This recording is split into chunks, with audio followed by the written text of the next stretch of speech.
Nous sommes jeudi 20 juillet 2025 à Uvira. Là d'ailleurs, nous sommes à côté du lac Tanganyika. Là, je suis avec mes amis, mes frères de lutte. Voilà, nous allons vous un petit message à passer par rapport à ce qui va et ce qui ne va pas, la situation du terrain. Et qu'est-ce qu'il faudra améliorer pour avoir un résultat efficace et protéger le territoire. Bonjour mon frère. Bonjour papa. Allez, dis-nous un peu la situation, c'est comment ici? Je m'appelle d'abord Mbazim Birize Héritier. Je suis le vice-coordinateur du mouvement RNC, Résistance Nationale Congolaise, enregistré au RAD. Je pense que la situation est un peu calme à Uvira. Et quelque chose à faire ou quelque chose comme recommandation que vous allez nous aider, nous les Wazalendo d'Uvira, vous allez nous aider à nous venir en aide, en nous aidant avec l'organisation. Parce que l'organisation est la première chose à faire. Nous avons cherché à nous mobiliser nous-mêmes, à faire nos organisations. Ça a un peu tenu, mais une chose que nous demandons, il faut que l'hiérarchie ou les autorités nous aident afin que nous puissions nous organiser très bien là et que tout le monde soit mis à sa place. Parce que normalement, il y a ceux-là qui ont été nommés, mais ils arrivent peut-être pas à être respectés par manque peut-être des documents certifiants qui sont nommés à ces postes. Alors ça crée un peu de cacophonie et de problèmes. Autre chose, nous avons appris qu'il y a une identification de Wazalendo, mais cela ça a mal marché parce que certains groupes de Wazalendo veulent intégrer d'autres groupes dans leur mouvement, alors que chacun a son mouvement et chacun avait créé son mouvement et chacun a sa vision. Par exemple, que ce soit clair, je dirais que le mouvement CNPCC de Yakotumba, ils se sont coalisés avec le ministre provincial, M. Fokamaïk. Ils sont ensemble, ils sont en train de faire l'identification. Alors nous qui sont à Tofron, nous nous sommes dit que non, cela n'était pas une priorité. La priorité était d'abord de nous aider afin que nous puissions conquérir d'autres territoires déjà envahis par l'ennemi. Ils ont lancé l'identification, mais avec cette identification-là, ils obligent les gens qui sont même au fond de venir s'identifier là-bas. Alors c'est là où nous avons constaté qu'il y aura un risque de perdre même notre territoire. Et compte tenu de cela, on n'a pas eu à nous identifier parmi ceux-là qui sont en train de s'identifier. Et la manière dont l'identification s'est faite, vous arrivez là, n'importe qui s'identifie. Et maintenant, ça va créer des cacophonies, puisque même nous avons eu des renseignements que même les Burundais s'identifient aussi dans l'identification de Wazalendo. Alors qu'ils sont là pour nous appuyer, mais pas comme Congolais. Ils sont venus pour nous appuyer. On devrait nécessairement avoir quelque chose à structurer afin que tout le monde soit au moins au courant ou qu'il sache qu'est-ce qu'il faut faire et qu'est-ce qu'il ne faut pas faire.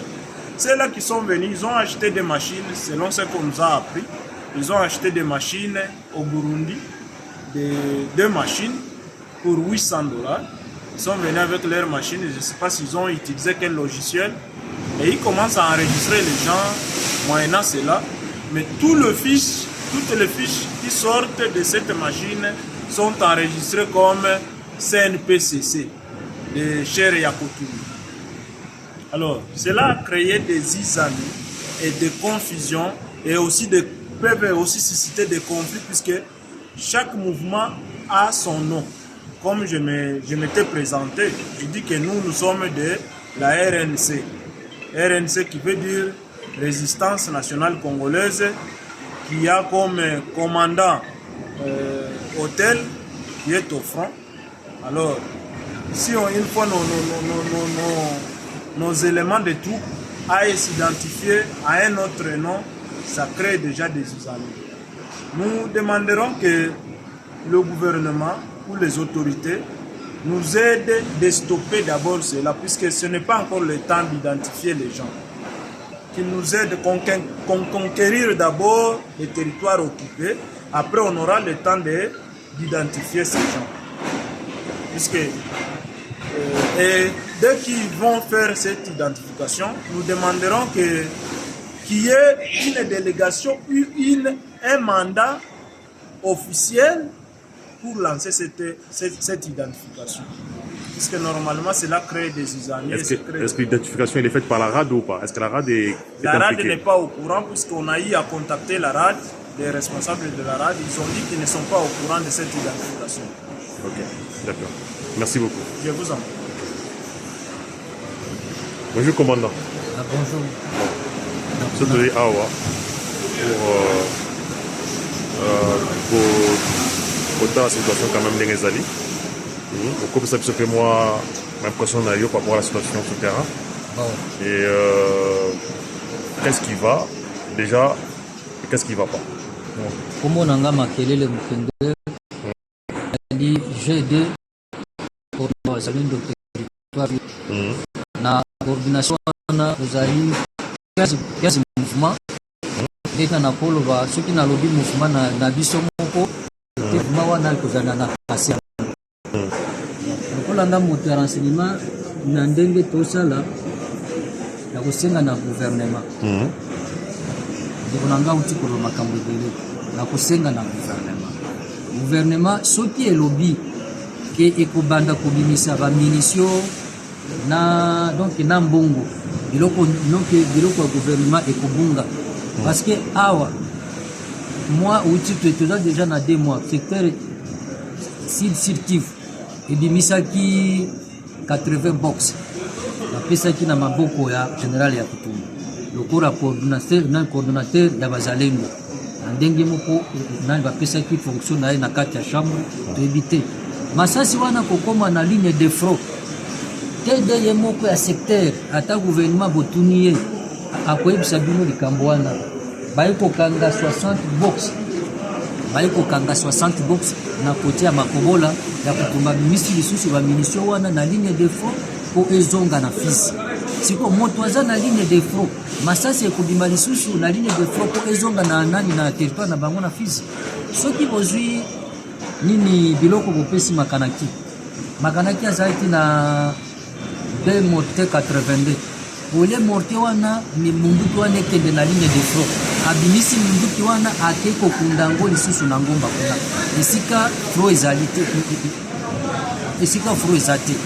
eloko nazosenga biso toza na ligne de front gouvernement ava ebanda kobimisa bamunisio ndeti na tomona gouvernement ezopesa bato bamunisio te ava ebimisa bamunisio batinda bato ya renseignement ya bango ya kati bakoma na ligne de front nde bokoyeba nani aza na bato na ligne de front nani aza na bato te parce que aventure misusu ezosalema na centre ville ya moto azoya ligne de front aza na 5 personnes afandi na bato naye na hotel kaka ya lobi mie ndio na shimamia pole ngande naza na ligne de front kuna Luvungi okoki kolala na hotel mais baposition na position avancée eza kuna okokuta moto bopesa ye mbongo gouvernement ezopesa ye mbongo bopesa ye bafonction bopesa ye biloko ya kolia soki bokoki kuna baposition avancée aza na moto te kuna na kati ya front nde nasengi na gouvernement ave eloko ekende ya marche botinda bato na bino ya liboso na ligne de front biso tokoyamba bango tokosalisa bino botokoyamba bango na cadre ya nani ya secret bokotambola moto na moto yo za moto ya nani na groupe te yo za moto ya nani ya groupe te nde bokoyeba secret bato banani aza na bato na ligne de front nani aza na bato te na ligne de front nde eloko na bino Les lots là aujourd'hui qu'est-ce qu'il faut pour que territoire na biso Uvira ezala maintenu? eloko bokosala nani bozala siri na bato na bino ya renseignement soki boza na siri na bato na bino ya renseignement Uvira ekokwea te parce que soki munguna apénétré soki munguna azopanga ke lelo akobeta Uvira bato ya renseignement bakoinforme bino mbala moko baactive boti défense po Uvira ekote nani ekoya te renseignement mpe koto yango mpe eza faible okoki koya na information opesi moto fongolo olobi ke information na pa kotuna kobimisaki yango wapi siko nga naza renseigné na ili information ozwa information wana oactive yango obandi kotuna yo ozwaki information wana okutaki Donc il faut activer la défense. C'est renseignement, ok. Mais au niveau à front, les lois, est-ce qu'il faut renforcer la munition?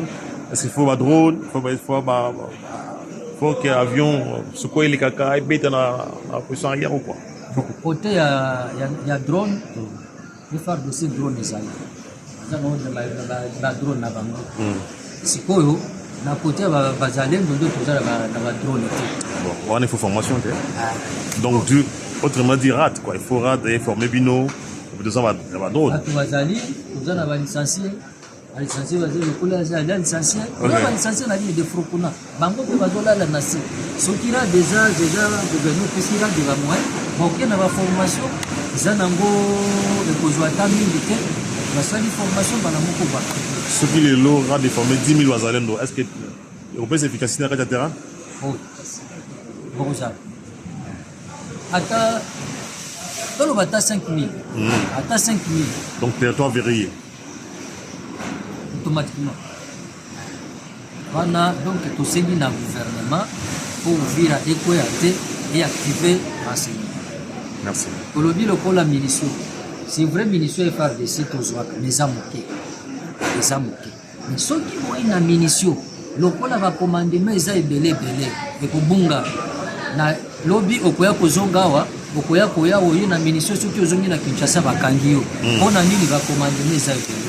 Andeng na ibsego, Bobi Misanano document, nani aza commandant ya bazalendo territoire d'Uvira, nani aza commandant bazalendo territoire de Fizi, nani aza commandant ya ba VDP province mobile. Ce qui vous signifie que va nani va trahir na wana ala mokonde bokoloba ko bana ko travailler na moto fulani.